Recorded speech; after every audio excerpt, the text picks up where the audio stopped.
This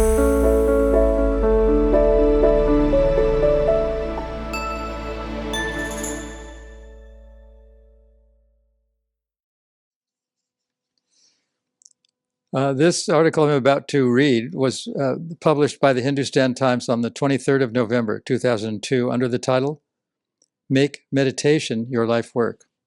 And I'm going to read it as they published it. There is no entirely, quote, free act, end quote.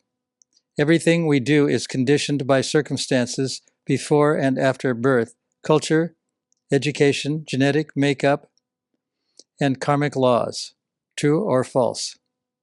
The term baddha, or, quote, bound up, end quote, echoes throughout Vedic literature.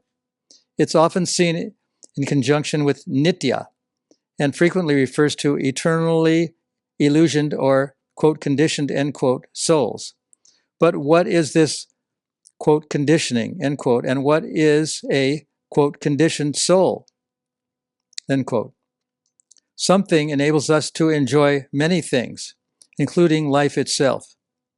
But perhaps there is something unusual or wrong with this enjoyment. If so, what is it? Is there something so subtle, so undetectable, so invisibly below the ping of consciousness that we cannot perceive its existence? Let's call it conditioning. For example, if we look at hair conditioning and air conditioning carefully, we see that no matter how hair or air is treated, the molecules and atoms remain unchanged. Altered like this, however, the substances become unfresh, abnormal, and unnatural. They seem quite different. Here's the rub. The soul is by nature pure, blissful, unchangeable, and eternal, or so the Bhagavad Gita 2.20 would have it.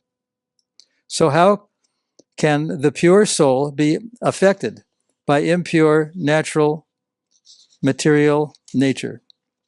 If the soul is essentially untainted, how can worldly atmospheres recast it? As soon as a soul is, quote, embodied, end quote, it becomes attached to its surroundings, particularly the body it inhabits. For this reason, dogs bark, cats meow, and cows moo.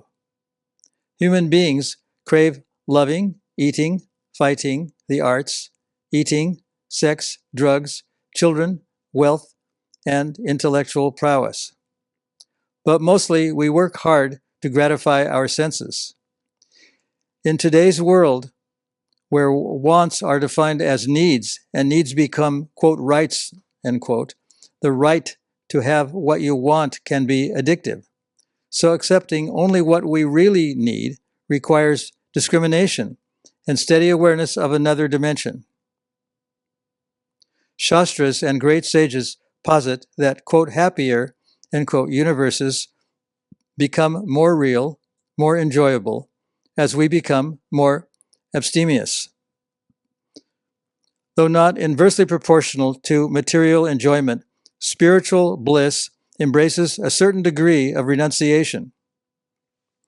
So how can we be, quote, in the world but not of it, close quote? Voluntary austerity is not as horrendous as it sounds. We practice it every day by avoiding gluttony, drunkenness, sexual surfeit, and every other kind of excess. Meditation fine-tunes us beyond passion, beyond peace, to joyous association with the soul. Meditation can become our life work. Hare Krishna.